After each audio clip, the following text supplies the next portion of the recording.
Discuss authorize the mayor to enter an agreement with Louisiana DOTD for the airport, and we got two of them. Shelley, what are these again? This is we've been doing it every year. It's the aviation maintenance program. It's a little different this time because they're doing it like a grant. So you have to be authorized to enter into the application, you know, for the grant. This is one where the things we do out at the airport during the course of the year, every year about the middle of July, I have to submit all the expenses to DOTD, and they reimburse us usually about half of what we spent out there on maintaining the airport. Bowling and stuff.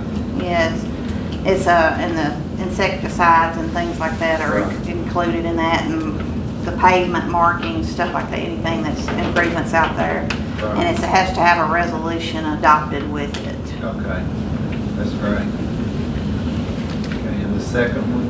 That's the capital improvement plan, and this is something we do every year also, and there's a resolution attached to it, so you'll have to be authorized to enter into that one too. Okay. And the one for the grant for the beacon and the generator, they've already approved that. That one's already approved, but we do have the signed contract in. Where are they gonna put that at? Somewhere out there by where the generator. Kind of where that generator sits in. Somewhere in that area on that hill. We wanted it off of that lady's property and on our property. We gotta take the old one down. They got a contractor's taking it down, the water tower down with one of them water projects that's going on up there. He's taking it down, so we just get our beacon from him when he takes it down. That's kind of what brought all this on. Yeah, it did. Okay, that grant will be 100%, so take care of all that. Plus it'll be a generator in the deal too, which we've been needing out there. Okay. All right, next item is gonna be, we're gonna discuss the Springhill splash pad. I've been working with Chance and city attorney and our attorney in Monroe. What's his name? Bob? Ball. Oh, yeah. And we're at a point now where we've gotten there, okay, to go forward with finishing the splash pad. After we've got a release of liens, and John French has been working on this to make sure we do it exactly right, because we got all kinds of lawyers and people looking at this thing. And so we got to make sure it's done exactly the way it's supposed to be done. And I think we have. Right now, we've sent out quotes. It's under $250,000. We've sent out quotes to finish it. And we've got four, I think we're going to have four people give us quotes. And in the morning, John is coming back over and he's meeting with the people on the job site to go over it, to make sure they understand what needs to be done to finish All the four project. contractors. They've all been invited, just two are gonna show up. We met with two of them, one of them today, this afternoon out there. Then,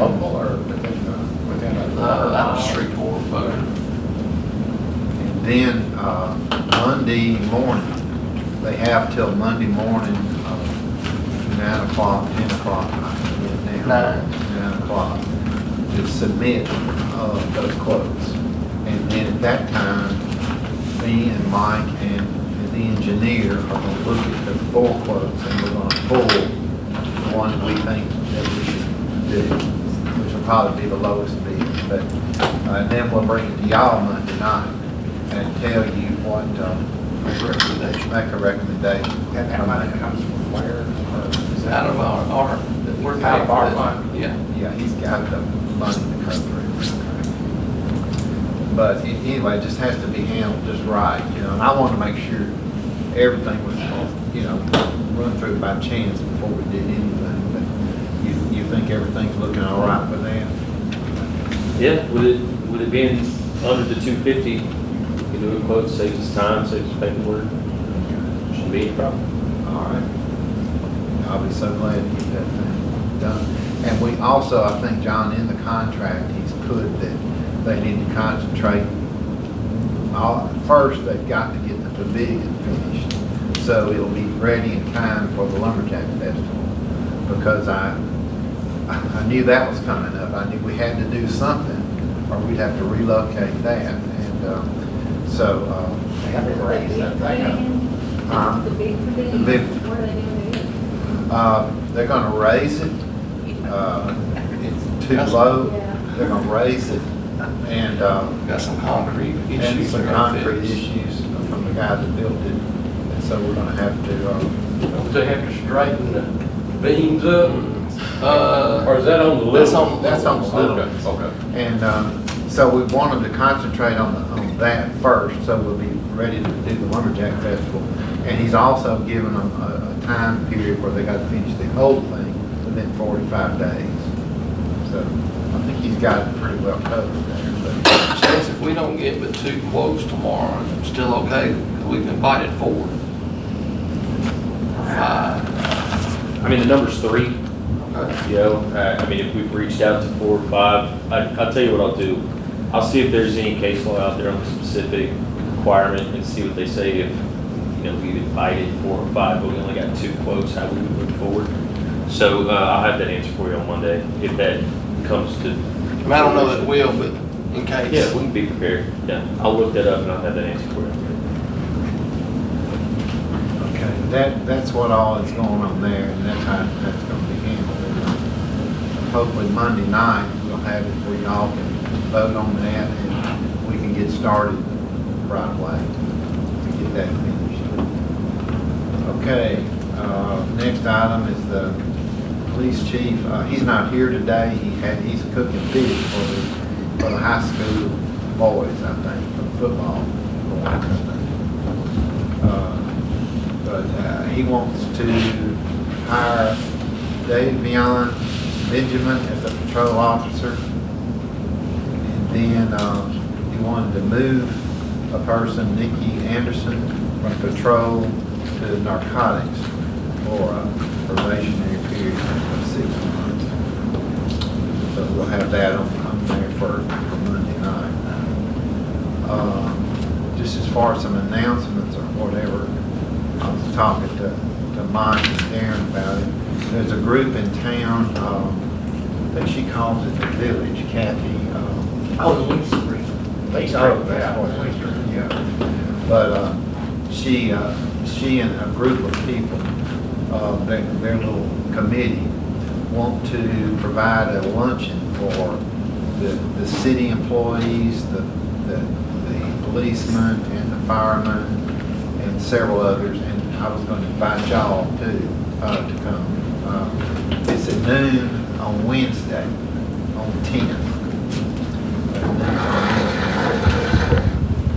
And also, let's see, Thursday night is Men of Progress, I think, going to do it or doing a dinner, I think, at the CAC building that's first responders, isn't it? Yeah, on 9/11. On 9/11, yeah. Okay. Kind of a celebration or a thank you for. They did that last year, right? Sounds. Let's see.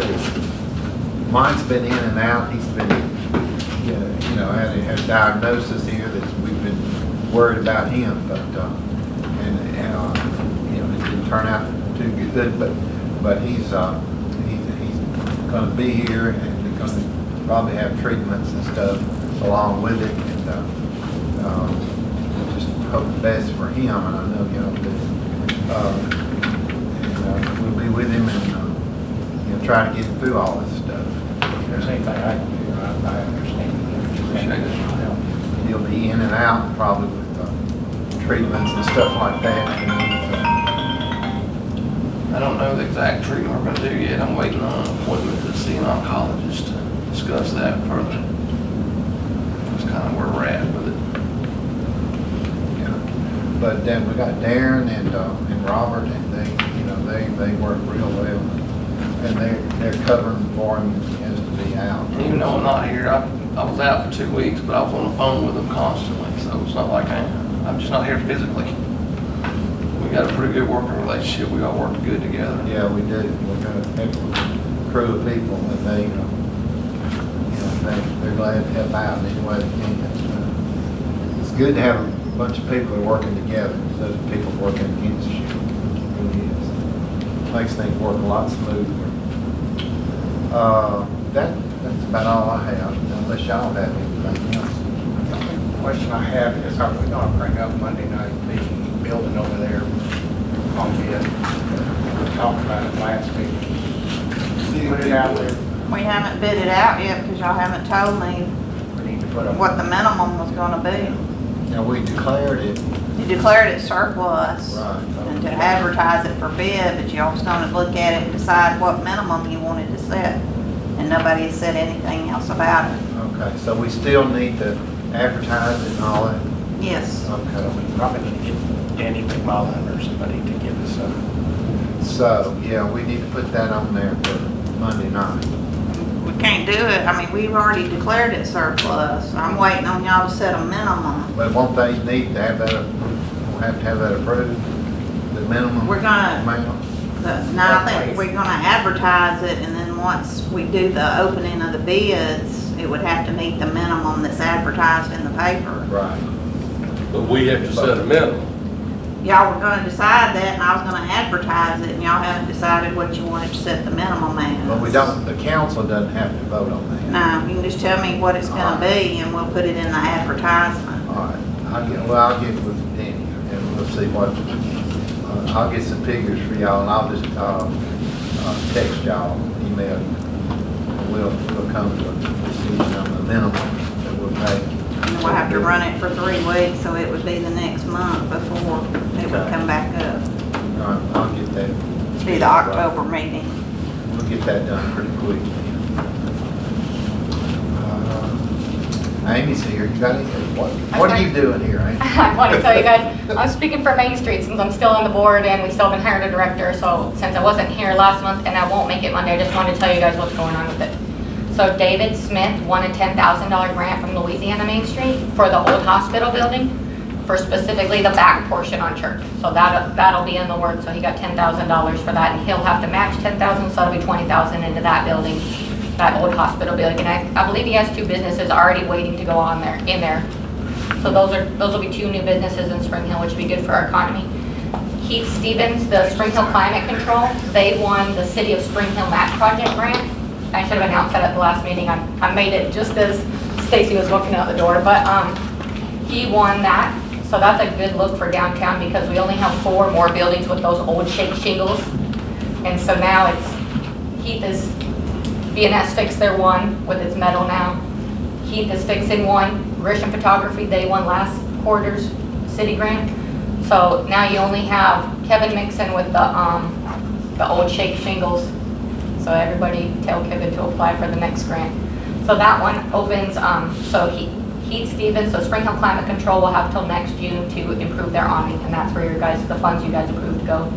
Grisham has until December to finish his awning, and that's the funds you guys approved. David will have a year to use those funds over here. The new match project grant for the city, that opens 9/15 for businesses in downtown, all businesses on 1st and Main. It'll be 9/15 and close October 15th. Hopefully we'll have hired a director by then, and I'll help onboard them with how that works. The hay bale contest is going on during rodeo week. So hay bales are going to be delivered next week, hopefully by Northwestern High School. They volunteered, the football players, some athletes volunteered to deliver the hay bales downtown, and we'll do the decoration contest again. The farmer's market will be this Saturday. So this is the second to last, so there'll be a farmer's market this Saturday. They do get smaller as the year go on, but because produce dwindles, but it'll still go on. So if you guys stop by, come see me. Brianna and the board members of the Main Street Board have gone over some applications that Ray went over with them. And some of those applicants are coming to the farmer's market to see what an event looks like and how that stuff runs. So if anybody want to meet them, you guys can text this phone and I'll respond to you. And that's really all I have. I mean, I called about the Department of Transportation's alternative grant that we applied for. We applied for it in 2024. it's still processing, so we still don't know if we've even won that or not, which is amazing. But those are the Main Street updates for now, for the next, until I see you guys again. And tourism, you're involved in Springhill and tourism. Yeah, tourism's going Western great. Parish tourism. Yeah, tourism's really great, and I've been going to as many town council and city council meetings for all of the communities. We have 10 communities in Webster Parish, and we're really focusing on parish inclusive tourism. And so, speaking of that, I went to Muddy Bottoms this weekend. That attracted 15,000 people to Webster Parish, which was Great. insane. We had Froggy Bottom Reunion here in Cullen also. That attracted a large crowd. So North Webster is really holding down for tourism, and I'm really proud of us, and we're going to make sure that those events are included on our websites and our socials. If you guys aren't following us, please follow us on TikTok, Facebook, Instagram. Visit Webster. Visit Webster. But it's going really well, and then we're going to host a grant class, like about tourism grants and stuff like that, in the spring and the fall. So one in North Webster and one in South Webster. So that way people are getting equitable opportunity to learn about what the grants are about and how to apply for them, if that helps you guys. But yeah, all the events that is going on, anybody knowing any business, any organization like Piney Woods, we went to the August Piney Woods, we filmed there, it was a great show, hundreds of people attended. If you guys know of anybody, we can add those to our websites and our socials as well. And if you are on there, you guys will see that we're adding them. So 15,000, that's amazing. I was so blown away. Can I Well, I say can that? tell you I don't know this. if I should say that on camera, but I was wildly impressed. And that's my first time going to Muddy Bottoms, and you guys know I moved here from a big city, so I didn't know that Webster Parish had an operation of that caliber. Not just that amount of people, but how nice the facilities are, how well done they are. They have their own gas station, their own buggy wash, their own convenience store. Well, the owner's richest man in Webster Parish. Well, good. I'm glad he does something that's sharing our community though. I That's, can tell you this, I went to Sibley Friday night for the Jamboree, and it was late getting started. Our kids didn't finish till 11:30. And at 12:30, when I come by, the vehicles were from 371 to the gate. Still trying to Oh. get in. we're gonna At work. 1 o'clock Saturday I night. agree with that. I've heard specifically, I sat in that line as well because I was coming back from some event in Minden or something I had to go to Thursday night. And I sat south of the Timberland truck stop for like 2.5 hours until I just drove in the ditch, sorry. But Mike and I saw John Mann today at lunch, and I hope you we come totally back. appreciate it. It's amazing. I mean, that's great for the parish. I know. Yeah, I saw him everywhere. I'm gonna- Gas and Oh, yeah. everywhere. Our Walmart was Bigger. slammed. I mean, that's great for our economy, and that's my job Walmart. as tourism. So for me, it's a win. I'm very proud of not myself, of them. But I'd like to sit with John and Bailey and maybe Webster Parish SO and Sarepta PD and State PD and see what we can do to mitigate that traffic, because there has been a lot of local complaints again about traffic, and you don't want local people to be put out for tourism. But it was people mostly from Texas, Mississippi, Oklahoma, Alabama. Like it was mostly out of town people, and they spent the night from Thursday till Sunday. So that's all food, meals, lodging, Yeah, I noticed even our little motels were full. Yeah. which I'm proud of. That's so cool. Go Spring Hill. Damn, Mike. There's a next one. Their next one. I go in the mornings before it gets too crazy. But I went in the mornings. But it was fun if you guys want to go with me. I want to say that your ads and Brianna has done some wonders on Thank you. Yeah, they're doing well. Since we hired social media, we hired Brianna Savoy to do our social media. When I started, the ads, and if City of Springhill wants to think about this, if it's in your budget next year, but the ads on Webster went from getting like maximum 2,000 views. We're saying regular 10 views. Our regular ads got about 10 views on socials and our website. 10. And the max was 2,000 on a really heavy one. We're getting on average 12,000 views to up to like 120,000 views per, which is a huge return, right? Yeah. So, We lost Amy and Brianna. no, Brianna serves on the Main Street Board and I serve on the Main Street Board, so we're still right here. We're trying, we've had a couple applicants, I mean, there's one, I haven't talked to Ray yet, but there's one that's really amazing, but he wants to work remotely. But this job could be done remotely, and he's fabulous, from Dallas, has a marketing degree, worked in marketing events for 5 years in Dallas. And That you guys- sounds great. if Ray was okay with it, but he So said are he'd y'all come on. responsible for the rodeo commercials? tourism isn't responsible for them. The rodeo pays for them. We did partner with them the first year, and I think tourism split it with them. From what I understand, it didn't work yet. So, but they do have a partnership. We did $4,000 for them. I'm on the tourism. Okay, so well, we did pay $4,000 this year, but like whether they use it towards the radio or not, I can't say. But I saw a commercial. Channel 3. It looked good. but Uh-huh. it's I saw a commercial. For Springhill KTDS. Rodeo. It looked real good. It looks really, really good, and Will had mentioned, I probably shouldn't speak for him, but he had mentioned that it's done really well for them, and so did Callie's mom. They said that partnership for the last 3 years has done really well with KTBS for them, and they'll be up here again that whole week, I believe, Wednesday, at least, they come yeah, up. Monday, Yeah. Tuesday, Wednesday, Thursday, Friday, and they'll be up here. And this rodeo is, I think, besides Muddy Bottoms, the biggest single draw in Webster Parish, 6,000 people, which is a really big deal again. Going on. 73 years it's been Yeah, there, so so that's awesome. longest, oldest PRCA rodeo in the Louisiana, almost like the United States, in Louisiana. So it's there's a lot of cool things going on in tourism, and there's a lot of cool things going on in North Webster that, to your end, will promote and make I sure. think we can tackle maybe the kids' activities, get out there and do those. I don't know if I'm riding no bull there. Yeah. All right. Anybody got anything else? All right. Thank I y'all. want to say, I am so grateful that Mike is back, because I don't know who I would call. I tell you that. I can't be calling the mayor. He's a busy man, but I call you, Don Mike. Yes, ma'am.